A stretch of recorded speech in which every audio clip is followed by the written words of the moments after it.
Hey guys, Matt here. Wanted to do an update on the, this is spring of 2025. This is the sleeping giant and it's coming alive. This is late March. And I think this is March the 28th.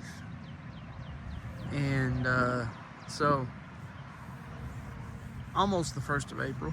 And so you can see here the sleeping giant is coming alive here. And we're gonna go over to the Dunstons that I purchased last year. And they're also coming alive. There's some of the early ones. Earliest trees in the orchard here. That one's about the same as far as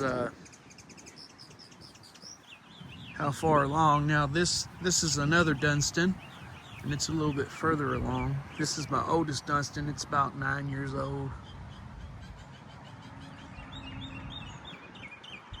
Bought it from Walmart too on clearance. If you've seen any of my other videos, this tree's featured in them.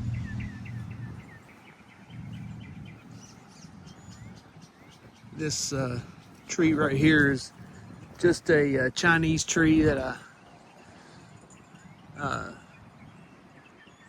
it's kind of just a Chinese hybrid. It definitely has some Dunstan characteristics in it. It's one of the earliest trees. It puts out even before the Dunstan. It's about 9-10 years old.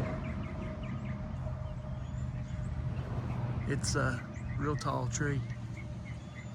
It's at least 20 feet tall or so. This over here is one of the newest trees.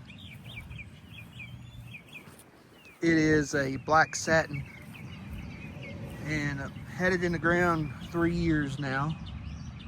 So I'm expecting it to start putting out some some good top growth this year.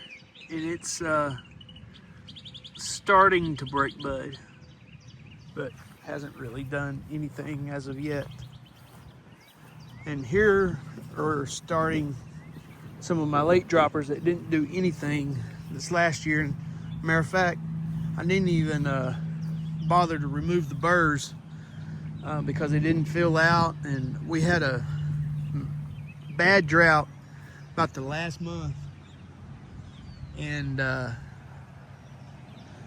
of the season, about August, and really did a number on the trees. They lost all their leaves, and I was really actually worried for them because I couldn't water. I had some health issues, and the trees suffered. Like I said, they lost all their leaves, and the chestnuts just didn't make. The trees were loaded. They probably won't have anything this year because of it. Anyway, as you can see, there's still burrs all over the trees that do not have any chestnuts in them. I'm hoping that they'll go ahead and drop. That's the characteristics of these late dropping trees. They hold on to their burrs all winter long, or most of them anyway. And if you're planting these for wildlife, that's one of the things I really don't like about it. So, I mean, a deer is not going to be able to get to them if the burrs are still up in the trees, and a lot of these burrs don't open up. So, I mean, that's really two characteristics that you really don't want in a chestnut tree. You want, if the burr is going to stay on the tree, you at least want it to open up so that obviously the chestnut will fall down.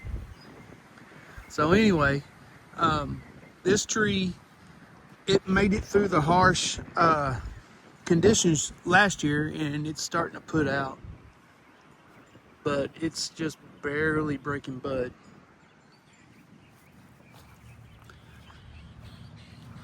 This tree right here is later than this one. This is another late dropper.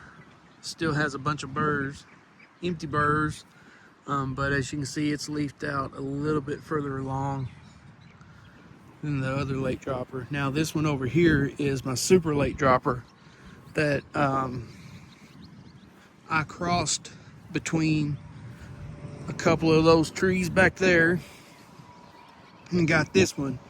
Those trees that I just showed you are about 9 years old or so, and this one's about 6 or so. And as you can see, it's just barely breaking bud here.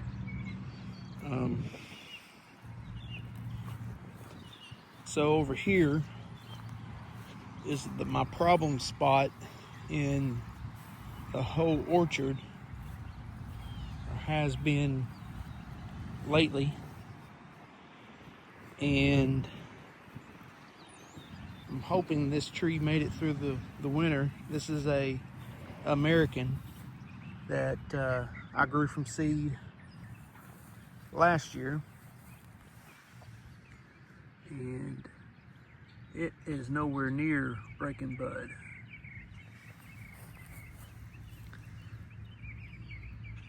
But it's still limber, and I have no reason to suspect that it's not alive and well. So I'm hoping that it's doing okay, and that we'll see some growth on it later. So that is my orchard, and I have 10 trees in my tiny orchard here at the house. So there you go, guys. Thanks for watching, and have a blessed day, and appreciate you guys following me along on my journey. Take care, and God bless.